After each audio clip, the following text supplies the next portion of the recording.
UAE ಅಧ್ಯಕ್ಷರು ಇವತ್ತು ಭಾರತದ ಭೇಟಿಯಲ್ಲಿದ್ದರು. ಇಂಟ್ರೆಸ್ಟಿಂಗ್ಲಿ 2 ಗಂಟೆಗಳ ಭೇಟಿ ಅದು. ಶೇಖ್ ಮೊಹಮ್ಮದ್ ಬಿನ್ ರನ್ನಾ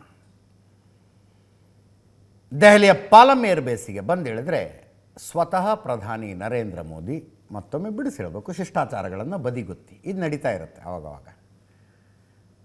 ಶಿಷ್ಟಾಚಾರಗಳನ್ನು ಬದಿಗೊತ್ತಿ ತಾವೇ ಸ್ವತಃ ಅಲ್ಲಿಗೆ ಹೋಗಿ ಶೇಖ್ ಮೊಹಮ್ಮದ್ ರನ್ನ ಬರಮಾಡಿಕೊಂಡರು.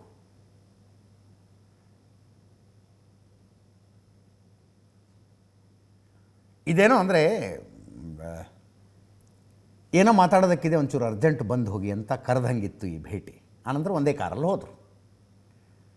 ಈ ಗಾಜಾ ಪೀಸ್ ಕಮಿಟಿ ಮೀಟಿಂಗ್ ನಡೆಯೋದಿದೆ. Gaza peace committee Israel Gaza ಮಧ್ಯದ ಕದನವನ್ನು ನಿಲ್ಲಿಸಿ ಗಾಜಾದಲ್ಲಿ ಶಾಂತಿ ಸ್ಥಾಪನೆ ಮಾಡಬೇಕು ಅಂತ ನಮ್ಮ ಡೊನಾಲ್ಡ್ ಟ್ರಂಪ್ ಸಾಹೇಬರು ತೆಗೆದುಕೊಂಡಿರುವಂಥ ಒಂದು ಇನಿಸಿಯೇಷನ್. ಅದರಲ್ಲಿ ಅನೇಕರನ್ನು ಕರೆದಿದ್ದಾರೆ. ಅದರಲ್ಲಿ ಶೇಖ್ ಮೊಹಮ್ಮದ್ ಕೂಡ ಇದ್ದಾರೆ. ಆ ವಿಷಯದ ಚರ್ಚೆಗೆ ಇರಬಹುದು ಅಂತ ಮಾತಿರೋದು. 4:20ಕ್ಕೆ ಬಂದು ಹೇಳಿದ್ರು ಡೆಲ್ಲಿ ಪಾಲಂ ಏರ್ಬೇಸಿಗೆ. 6 ಗಂಟೆಗೆ ಹೊರಟುಬಿಟ್ರು. Less than 2 hours.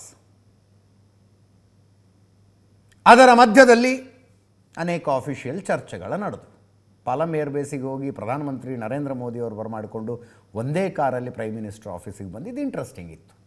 ರಕ್ಷಣೆ, ವ್ಯಾಪಾರ, ಇಂಧನ, ಪ್ರಾದೇಶಿಕ ಭದ್ರತೆ ಈ ವಿಷಯಗಳ ಚರ್ಚೆಗೆ ಬಂದವು ಅಂತಾರೆ. ಪ್ರಧಾನಮಂತ್ರಿಗಳ ವಿಶೇಷ ಆಹ್ವಾನದ ಮೇರೆಗೆ UAE ಅಧ್ಯಕ್ಷರು ಬಂದಿದ್ದು. ಇದು ಅಧ್ಯಕ್ಷರಾದ ನಂತರ 3ನೇ ಭೇಟಿ ಅವ್ರದ್ದು. 3ನೇ ಭೇಟಿ.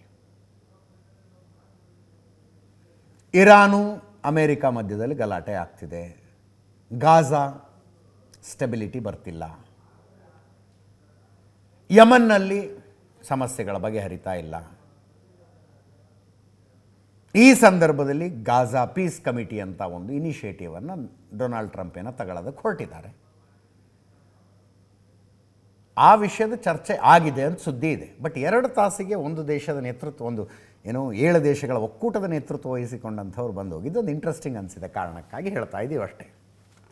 2 ಗಂಟೆಯ ಭೇಟಿಗೆ.